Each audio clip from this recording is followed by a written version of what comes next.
Picture this. It's the summer of 1892 in Newport, Rhode Island. The air is thick with salt and the metallic scent of money, an almost oppressive humidity of wealth.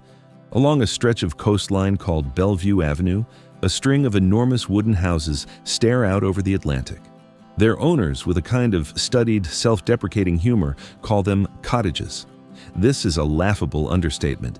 These are the summer homes of America's newly minted industrial royalty. Sprawling, turreted, shingle-style mansions with dozens of rooms, sprawling verandas and manicured lawns.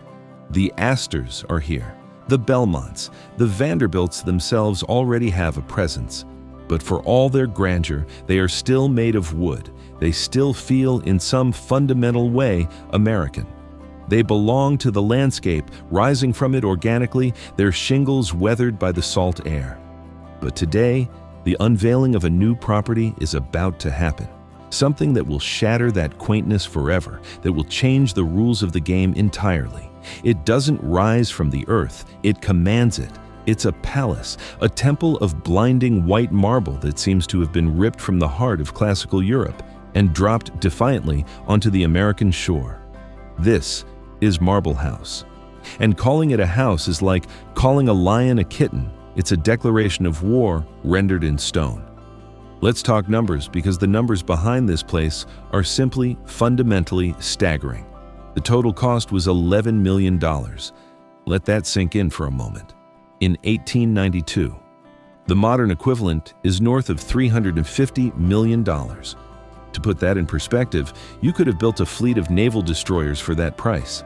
The entire United States federal budget in 1892 was less than $1 billion. This one summer house, intended to be used for maybe 8 weeks a year, cost more than 1% of the entire nation's operating budget. And where did that money go? $7 million of it, the equivalent of over $225 million today, was spent on marble. 500,000 cubic feet of it. It's a number so large it's almost meaningless. So let's make it real.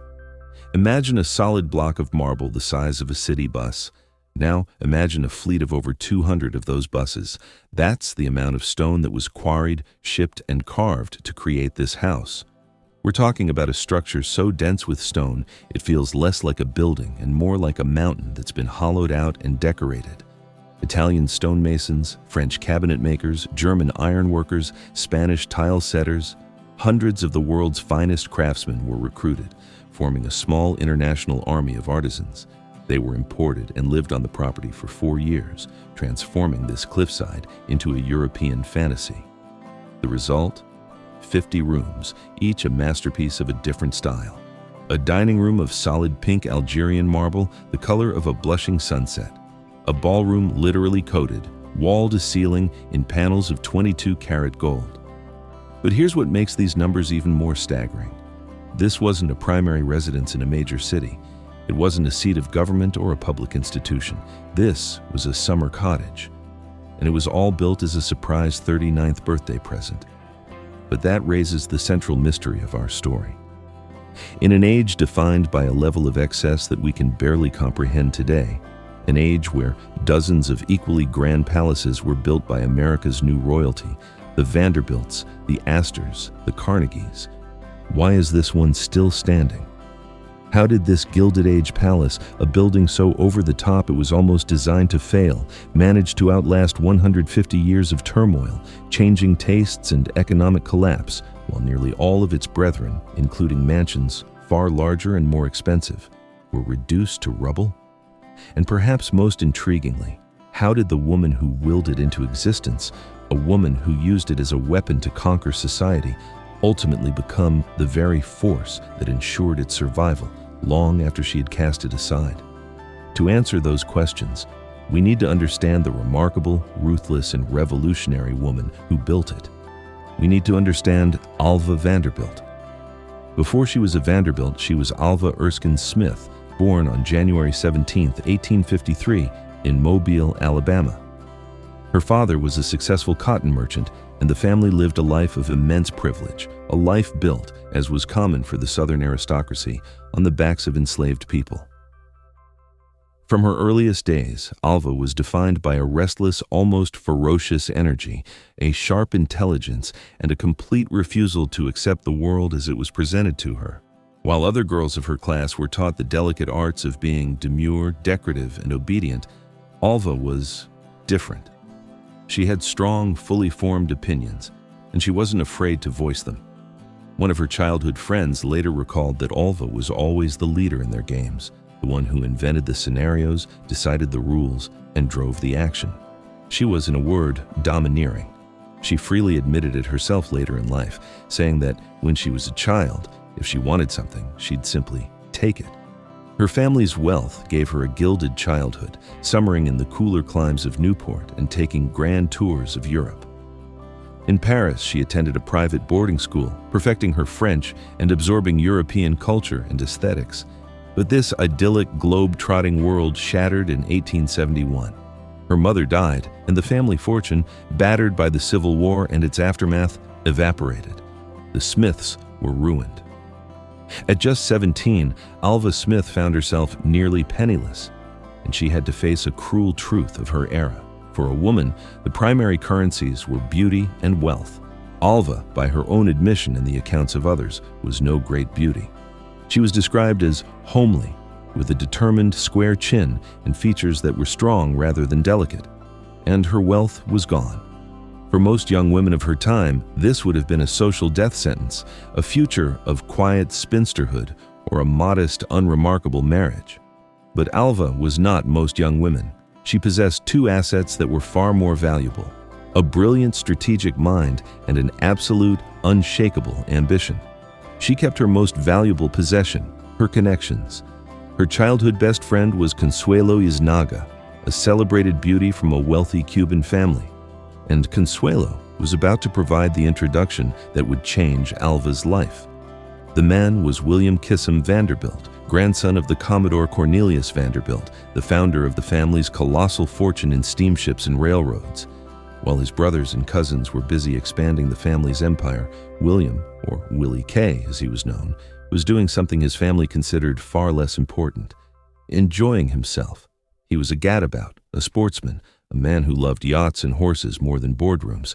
He was good-natured, easygoing, and fantastically rich. But the Vanderbilts had a problem that all the money in the world couldn't immediately solve.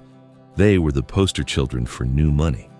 The established gatekeepers of New York society, the old money Knickerbocker families who could trace their lineage back a few generations, looked down on them with barely concealed contempt. They saw the Vanderbilts as crude, uncultured industrialists who had earned their fortune in the grime of commerce, steamships and railroads, not inherited it gracefully through land and banking. The undisputed queen of this exclusive club, the arbiter of who was in and who was out, was Mrs. Caroline Astor. Let's talk about the world Alva was entering. The Gilded Age, a term coined by Mark Twain, was a period of staggering contradictions. On one hand, America was experiencing unprecedented industrial growth. Railroads crisscrossed the continent, steel mills blazed, fortunes were being made overnight. But on the other hand, the wealth inequality was breathtaking. In 1890, the average American family earned less than $400 a year. Meanwhile, the richest families were worth tens, even hundreds of millions. The gap between the haves and the have-nots was wider than it had ever been, wider even than it is today. When Alva Smith met Willie K. Vanderbilt, sparks flew, but not of the romantic kind. It was a meeting of complementary needs. He was charmed by her confidence, her wit, her sheer force of will.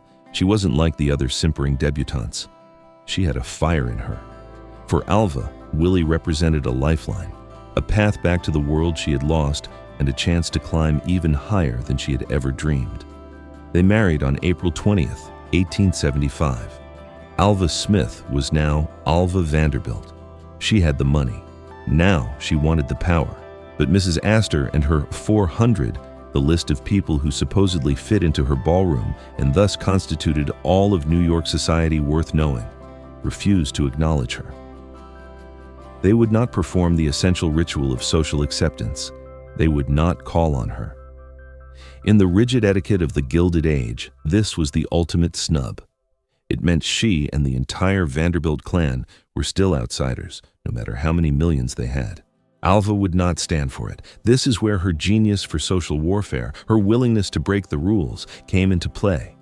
She and Willie had built a magnificent new mansion on Fifth Avenue, a French chateau so grand it was nicknamed the Petit Chateau. Alva decided to throw a housewarming party, but not just any party. It would be the most extravagant costume ball New York had ever seen, a spectacle of such dazzling expense that it would be impossible to ignore. She sent out over 1,000 invitations. The date was set for March 26, 1883. The city was buzzing. Everyone who was anyone was desperate to attend. And in that desperation, Alva saw her opening. She made sure that news of the planned entertainments, the multiple orchestras, the champagne fountains, the lavish floral arrangements, the sheer scale of it, was leaked to the papers. Then, she played her trump card. She did not send an invitation to Caroline Astor's popular daughter, Carrie. When friends inquired on Carrie's behalf, Alva's response was a masterclass in passive aggression. She couldn't possibly invite someone she didn't know. And since Mrs. Astor had never formally called on her, they were technically strangers. Checkmate. Mrs. Astor was cornered. To have her own daughter excluded from the party of the century was an unthinkable public humiliation. It would be an admission of her own waning power. Humbled, the Queen of New York society got into her carriage, drove to the Petit Chateau, and left her calling card. The war was over. Alva had won. That night, Mrs. Astor and her daughter attended the Vanderbilt ball. Alva, dressed as a Venetian noble, had officially broken into society. She had made the Vanderbilts. The ball itself was the stuff of legend. Alva's own sister-in-law, Alice Vanderbilt, tried to upstage her, arriving in a costume called the Electric Light. It was a white satin gown studded with glass beads and wired with a hidden battery that powered a single glowing bulb. It was a sensation, but the night belonged to Alva. She had stared down the establishment and forced it to bend to her will. This victory only whetted her appetite. She had conquered New York. Now she would conquer Newport, the exclusive summer playground of the elite. The Astors had a large but still wooden cottage there called Beechwood. Alva decided she would build something next door that would make Beechwood look like a servant's quarters. She didn't just want a house, she wanted a statement, a monument. She wanted a temple to the arts, a palace that would be spoken of for generations. She turned to the most acclaimed architect of the age, Richard Morris Hunt. Hunt was a towering figure in American architecture, literally and figuratively. He was the first American to study at the prestigious École des Beaux-Arts in Paris, and he had returned to America with a mission to bring European grandeur to the New World. He had already designed the base of the Statue of Liberty and the facade of the Metropolitan Museum of Art. He was the go-to architect for the new millionaire class. He understood their desire for legitimacy, their yearning to cloak their raw industrial wealth in the grandeur of European history. But Hunt was more than just a hired hand. He was a collaborator, an artist in his own right, and in Alva, he found a client who matched his ambition. She was deeply involved in every aspect of the design, from the overall layout to the smallest decorative details. She had strong opinions, and Hunt, who was used to domineering clients, seems to have respected her vision. Together, they would create a building that would redefine the limits of private wealth and ambition in America. It would be her masterpiece, her vision, and she would call it simply Marble House. Building Marble House wasn't just a construction project. It was a logistical feat on the scale of a military campaign. The challenge began with the material itself. Marble. Not just any marble, but the finest, most exotic marbles from around the globe. Gleaming white Tuckahoe marble for the exterior, the same stone used for federal buildings in Washington, D.C., chosen to lend an air of national importance. But for the interior, Alva wanted color and rarity. Sienna yellow from Italy for the grand hall, deep rose-pink Numidian marble from the quarries of Algeria for the dining room, and countless other varieties from Africa and across Europe. Hunt's design was inspired by the Petit Trianon at Versailles, the private retreat of Marie Antoinette. But Alva's vision was grander, more ornate, more public. This wasn't to be a retreat. It was to be a stage for the performance of power. Every inch of it was designed for maximum impact. The construction took 4 years, from 1888 to 1892. An army of craftsmen was assembled. Think about the logistics in an age before diesel engines and tower cranes. Massive multi-ton blocks of marble were quarried in Europe and Africa, loaded onto steamships, sailed across the Atlantic to Newport, unloaded onto custom-built railway cars that ran on temporary tracks, laid down Bellevue Avenue, and then hauled by enormous teams of horses to the construction site. It was an incredibly slow, expensive, and dangerous process. To ensure the quality she demanded, Alva and Hunt didn't just import the materials, they imported the artisans. The firm of Jules Allard and Sons of Paris, the most celebrated interior decorators in the world, were given the contract for the inside. Entire teams of Italian stonemasons and French carvers were brought over. They were housed in barracks built on the property and, according to some accounts, were not permitted to leave during the construction to protect the project's secrets and prevent them from being poached by rival families building their own palaces nearby. The sculptor Giuseppe Moretti was hired to create the intricate marble friezes and statuary. Every fireplace mantel, every door frame, every decorative panel was a work of art. The level of detail was staggering. In the gold ballroom alone, there are over 1,000 individual pieces of carved wood, each one gilded by hand. The work was painstaking, exhausting, and incredibly expensive. But Alva would accept nothing less than perfection. Let's take an immersive tour of what they built. Imagine you're a guest arriving for the housewarming party in 1892. You pass through a set of immense bronze gates, so heavy they seem to guard a fortress. The first thing that strikes you is the sheer monolithic whiteness of the building. It doesn't look like it was built. It looks like it was carved from a single giant block of stone, glowing in the summer sun. The scale is overwhelming. 4 massive Corinthian columns, each a single piece of stone, dominate the portico, giving it the feel of a Roman temple. You step inside, and the sensory overload continues. You are in the grand stair hall. The walls are not painted, not wallpapered.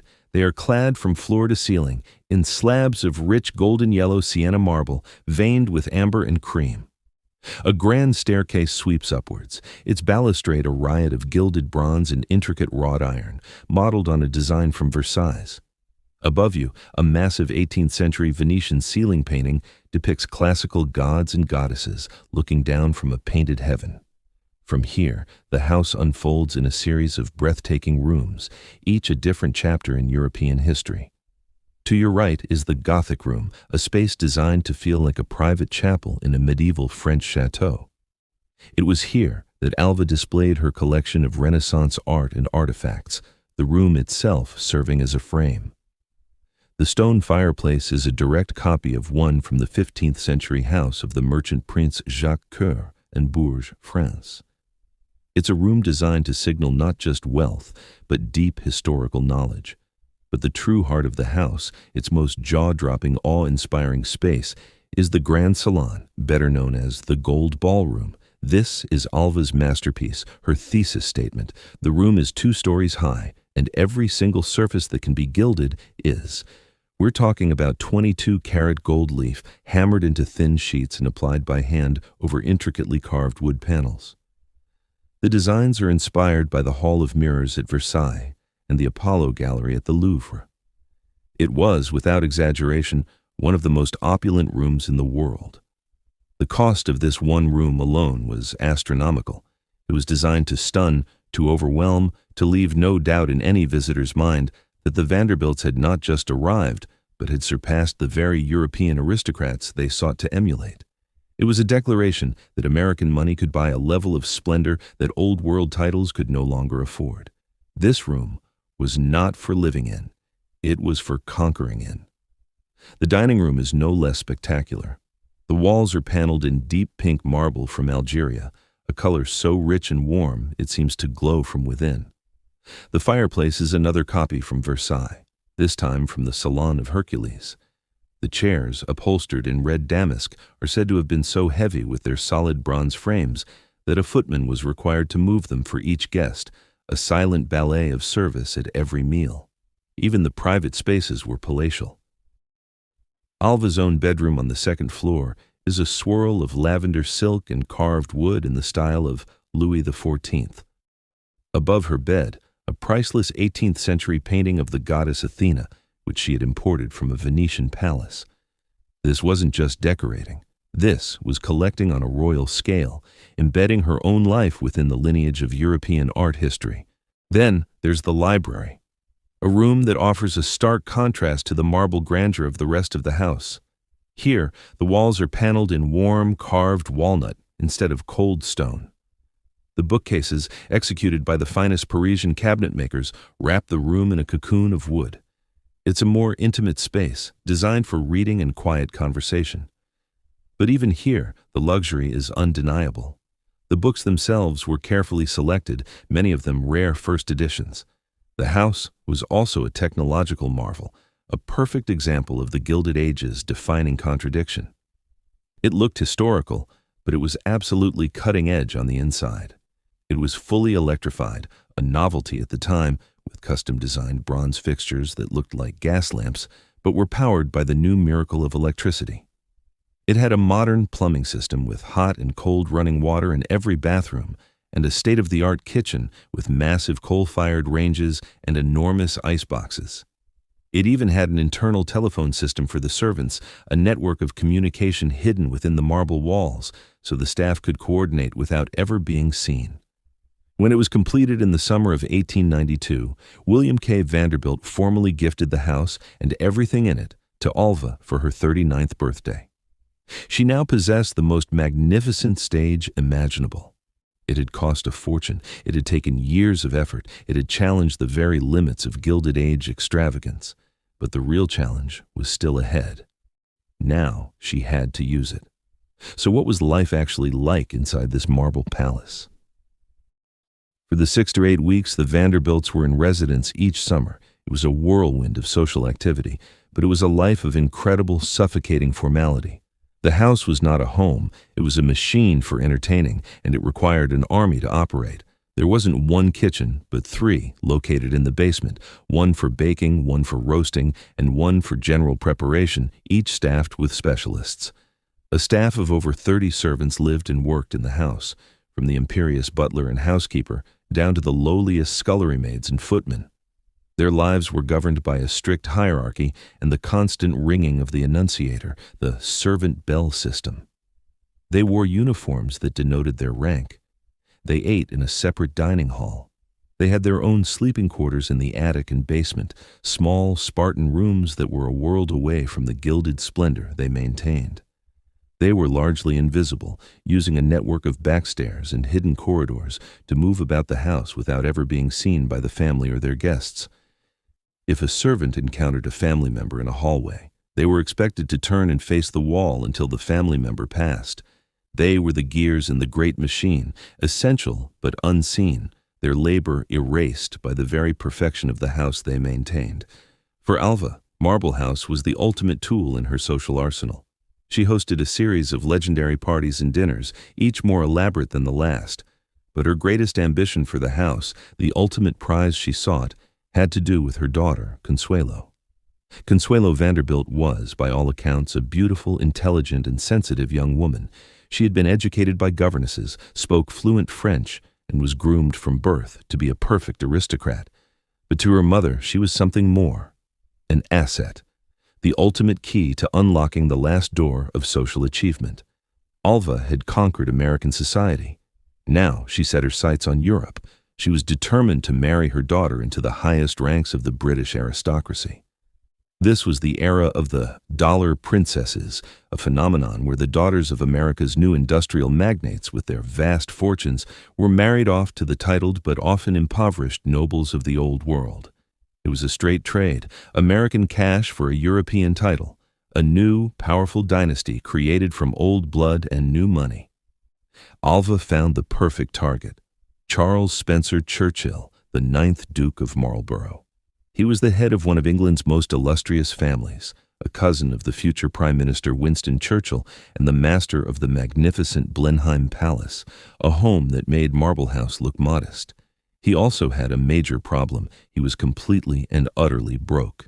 The agricultural depression in England had decimated the ducal estates. Blenheim Palace was falling into disrepair. The Duke needed money, and he needed it fast. There was just one rather significant problem. Consuelo was already in love. She had secretly become engaged to a handsome, athletic young American named Winthrop Rutherford. He was wealthy, from a good family, and by all accounts they were deeply devoted to each other. When Consuelo confessed this to her mother, Alva's reaction was swift, calculated, and brutal. She flew into a rage. She locked Consuelo in her room, intercepted her letters, and forbade her from ever seeing Rutherford again. She told Consuelo that she was bringing shame upon the family, that she was throwing away the opportunity of a lifetime. When Consuelo still refused to break the engagement, Alva's tactics escalated. She claimed she was on the verge of death from the stress and heartbreak, a claim a doctor, almost certainly paid by Alva, conveniently confirmed. The emotional manipulation was relentless and cruel. Finally, Alva delivered the ultimatum. According to Consuelo's own autobiography, on the morning of the wedding, Alva came to her room and confessed that she had threatened to take her own life if Consuelo did not go through with the marriage. Whether this was true or a final monstrous bluff, it worked. Consuelo, just 18 years old, was broken. She later wrote that she stood at the altar, looking like a prisoner with tears streaming down her face. The wedding, held at St. Thomas Church in New York on November 6, 1895, was the social event of the decade. Crowds thronged the streets to catch a glimpse of the bride. The press called it the wedding of the century. But it was a sham, a transaction dressed up in white satin and orange blossoms. The dowry was a staggering $2.5 million in railroad stock, the equivalent of more than $80 million today, plus an annual income for the Duke for life. Alva had bought her daughter a title. The Duchess of Marlborough now had a home, and Blenheim Palace was saved from ruin. The marriage was predictably a disaster. Consuelo and the Duke were polite strangers at best, and at worst, deeply unhappy. They had 2 sons together, securing the succession, but there was no love, no warmth. Consuelo later wrote that she felt like a bird in a gilded cage. She was a duchess, yes, but she was also trapped. The irony is almost unbearable. Alva, who had fought so hard for her own freedom through divorce, had imprisoned her own daughter in a loveless marriage for the sake of social ambition. But here's the hidden truth, the deep irony at the heart of the story. While Alva was orchestrating this dynastic merger, her own was falling apart. Her husband, Willie K. Vanderbilt, had long been unfaithful. He had a string of mistresses and spent much of his time on his yacht, the Alva, away from his wife and her rigid social climbing. Alva, for her part, had developed a close and, many whispered, romantic friendship with one of her husband's friends, Oliver Hazard Perry Belmont, a fellow Newport resident and heir to a banking fortune. The tension that had been simmering for years finally boiled over. Just 4 months before Consuelo's wedding, in a move that stunned the elite, Alva did something that was almost unthinkable for a woman of her class and time. She filed for divorce. Divorce in 1895, for a woman at the absolute pinnacle of society, was meant to be social suicide. It was a scandal of the highest order. But Alva, who had spent her entire life bending society to her will, was not about to be trapped in a loveless marriage, even one of her own making. She cited her husband's adultery as the grounds, and she received a massive financial settlement, said to be in excess of $10 million, in addition to her real estate. This included Marble House, which she already owned outright as a birthday gift. The divorce sent shockwaves through the Gilded Age elite, but Alva was just getting started. Less than a year later, in January 1896, she married Oliver Belmont. She moved down the street to his Newport mansion, Belcourt, a Gothic fantasy of a house filled with armor and stained glass. For a time, it seemed she had found genuine happiness. They traveled, they hosted eccentric parties, including one where guests dressed as farmers and ate in a barn. They shared a genuine affection. But this new chapter was cut tragically short. In 1908, Oliver Belmont died suddenly of appendicitis. Alva was now a widow and one of the wealthiest women in America. She was 55 years old. She could have retired to a life of quiet, dignified luxury, but that was not Alva's way. The experience of her marriage, her divorce, and her fight for social acceptance had ignited something in her. She had seen firsthand how powerless women were, even wealthy women, in a world controlled by men. And she decided to do something about it. This is the most remarkable transformation in Alva's story. The ruthless social climber, the woman who had sold her own daughter for a title, now dedicated her life and her immense fortune to the cause of women's suffrage. She reopened Marble House, which had sat largely unused during her marriage to Belmont. But she didn't reopen it for balls and parties. She reopened it as a headquarters for political activism. She commissioned Richard Morris Hunt's sons to build a new structure on the property, a whimsical Chinese tea house on the cliffs overlooking the ocean. And it was here, in this pavilion inspired by the art of the Far East, that she hosted rallies, fundraisers, and strategy sessions for the burgeoning women's rights movement. The symbolism was potent. A fantasy structure, once a symbol of leisure, was now a site of revolution. She didn't just write checks. She became a leader, a strategist, a force. She joined the National American Woman Suffrage Association, but found them too polite, too timid, too willing to wait. She wanted action. So she funded a more radical offshoot, which would eventually become the National Woman's Party, led by the fiery Alice Paul.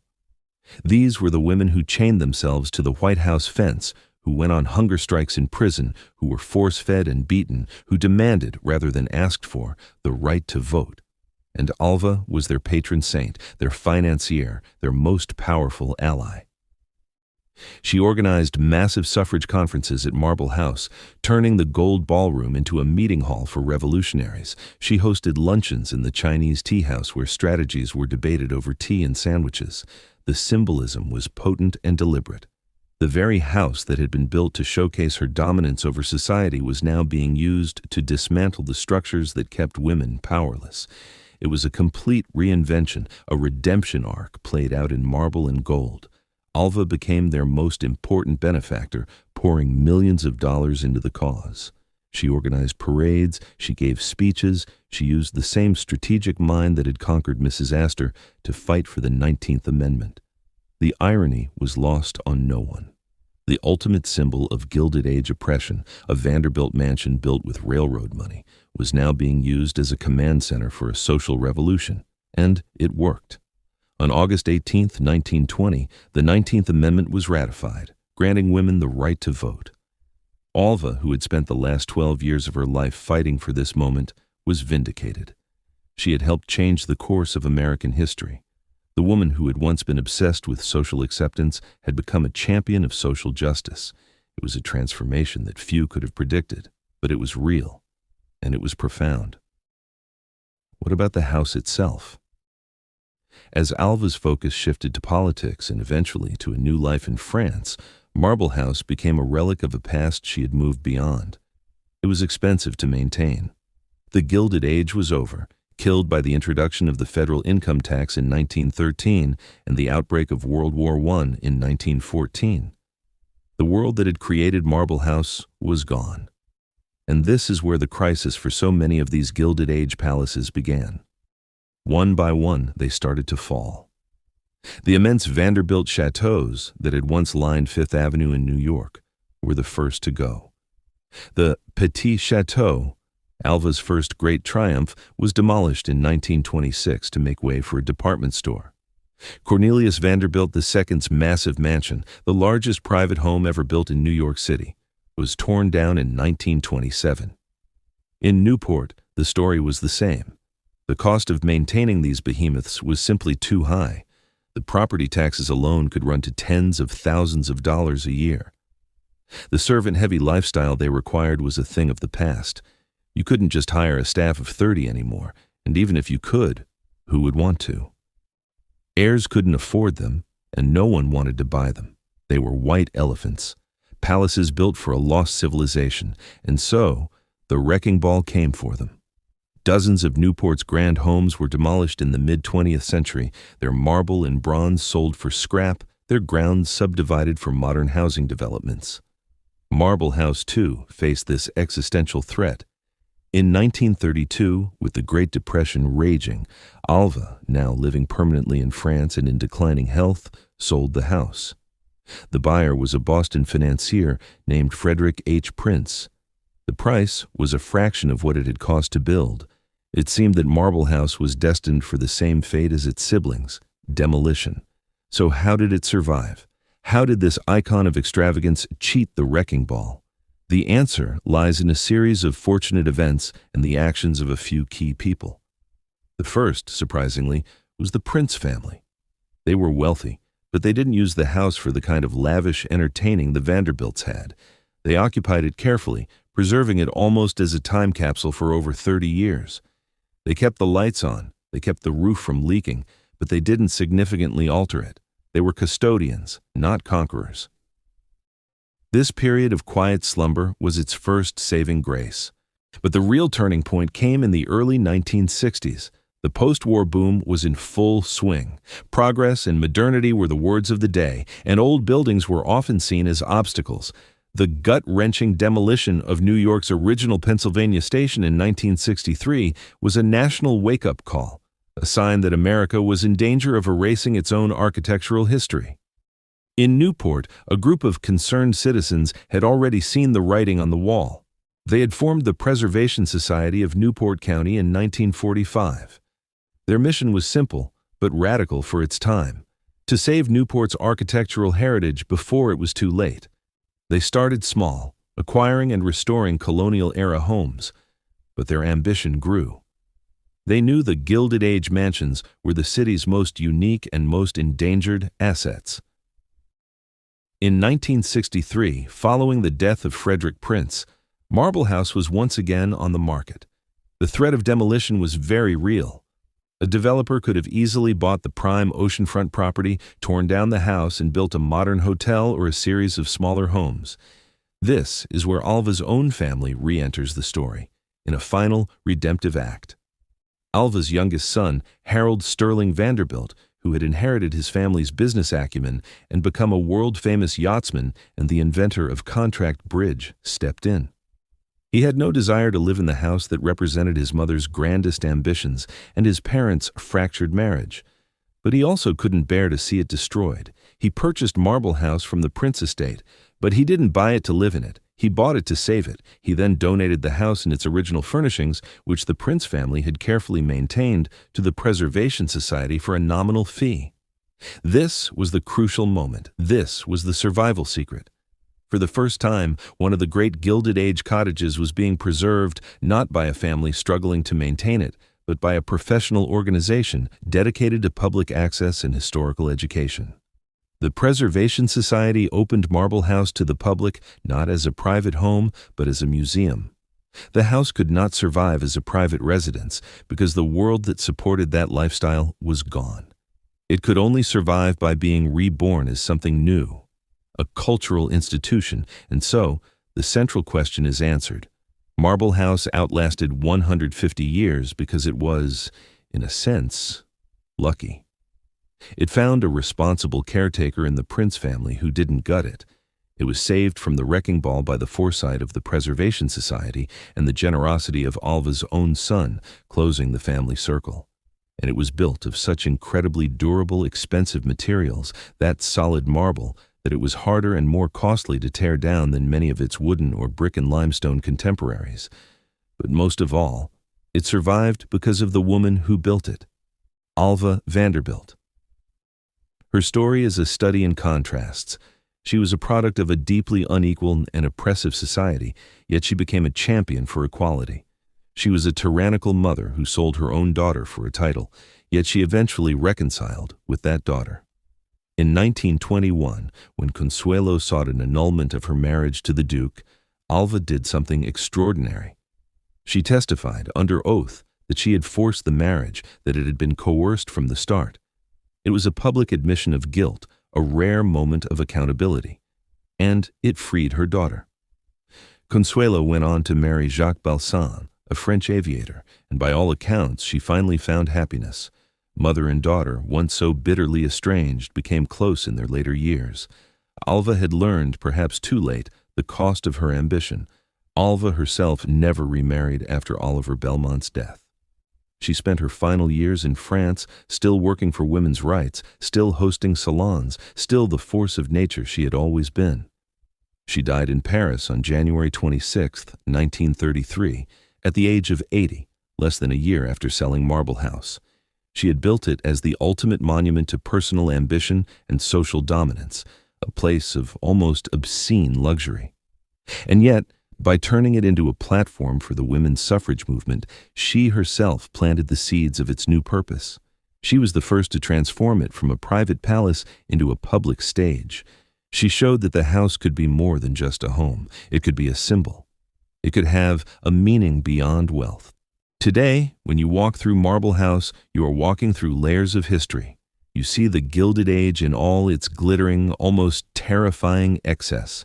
You see the craftsmanship of a bygone era, the work of thousands of hands. You see marble from 4 continents, gold from European workshops, paintings centuries old. But you also see the story of a remarkable woman's journey, the story of a nation grappling with its own identity, with the meaning of wealth, and with the long, slow, in 2006, Marble House was designated a National Historic Landmark, the highest level of recognition for a historic property in the United States. It joins a select group of buildings deemed essential to understanding the American story. And it is. Because Marble House is not just a monument to wealth, it's a monument to ambition, to transformation, and to the power of preservation. Every year, hundreds of thousands of visitors walk through its gilded rooms, marveling at the excess, learning about the era, and grappling with the same questions we still ask today about wealth, inequality, and the American dream. The Gilded Age palace that was too grand to survive survived because it learned to adapt. It shed its skin as a private indulgence and took on a new life as a public treasure. And in doing so, it became something more than just a house. It became a testament to the enduring power of history and to the complex, contradictory, and utterly compelling woman who willed it into being. When you stand in the gold ballroom today, surrounded by all that glittering excess, it's easy to feel overwhelmed, even a little disgusted, by the sheer scale of the wealth on display.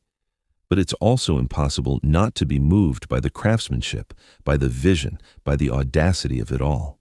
Marble House is a monument to a very specific moment in American history, a moment when anything seemed possible if you had enough money and enough ambition. But it's also a reminder that even the grandest palaces are temporary, that wealth and power are fleeting, and that the only things that truly endure are the stories we tell and the changes we make. Alva Vanderbilt understood that, in the end. And that's why her house, her impossible, extravagant, beautiful house, is still standing.